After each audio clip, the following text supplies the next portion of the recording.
Alright guys, so UFC 297 is this weekend, Sean Strickland versus Drake Duplessis, and the co-main event is Mayra Bueno Silva versus Raquel Pennington. But a lot of people seem to be overlooking that fight.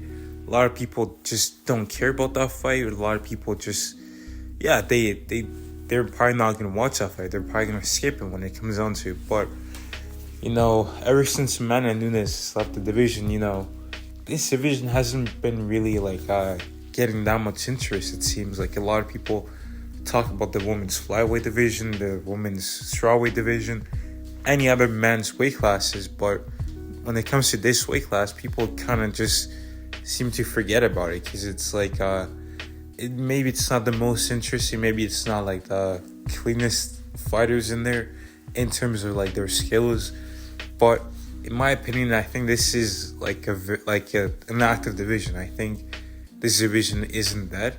It's just that it needs people like Mayra Bueno Silva and Juliana Pena, because if you watch their interviews, they're constantly talking trash about each other or about other fighters. Like Mayra Bueno Silva saying she's gonna knock out Raquel Pennington and then she's gonna knock out Juliana Pena. Juliana Pena was talking trash too.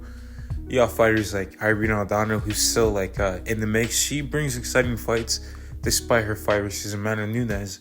Outside of that, she does have a fun style and she wins fights here and there. You got Ketlen Vieira too. She's also pretty good.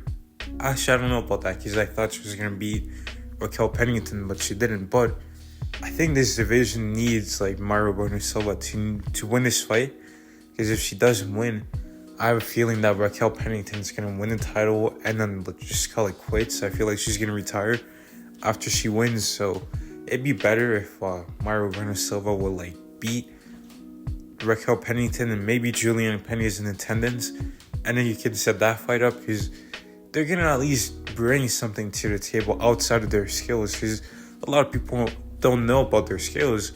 So how do you get people to know about them? You get them to know you outside the octagon. So you start talking trash. You don't maybe not trash, but you start saying some things that are interesting, not just saying I've had a great training camp and I'm ready for this fight. No one's gonna tune in to watch that. So you get people to tune in by like I said, talking trash, selling the fights. And I also think that since Amanda Nunes is gone, the UFC is probably going to shut down the women's 145-pound weight class.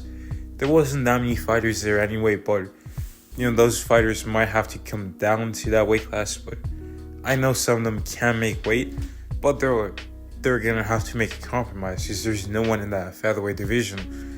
So if you cut down and go to 135 pounds, all of a sudden you got a couple more fighters, a couple more faces, and that just brings more interest to the division. Maybe it makes it more competitive, because to be honest, I'm not sure how Holly Holm, I think she's 42 years old, but she's still in that weight class. She's still at the top of that weight class. She beat Irene Aldana. She beat, I'm trying to think of fighters in that weight class.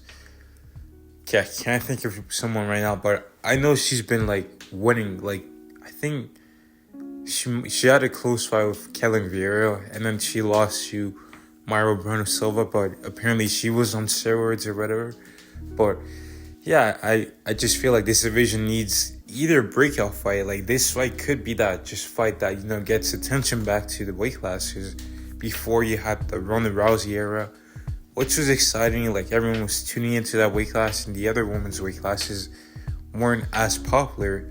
But then you had the Amanda Nunes just running through everyone era, and it was kind of interesting when Juliana Pena beat her. But yeah, after that it was kind of her doing her own thing. But now that she's left, that division could potentially change champions a couple times. It's gonna be a lot more open, and it's not just one dominant champion. So I feel after this weekend, I think a lot of people are going to watch this fight. But after this, I think a lot of people are going to come out saying, this division is not that bad. This, especially if Mayra Bueno wins and she starts talking trash about Pena, I think the division's reactivated and it's alive again.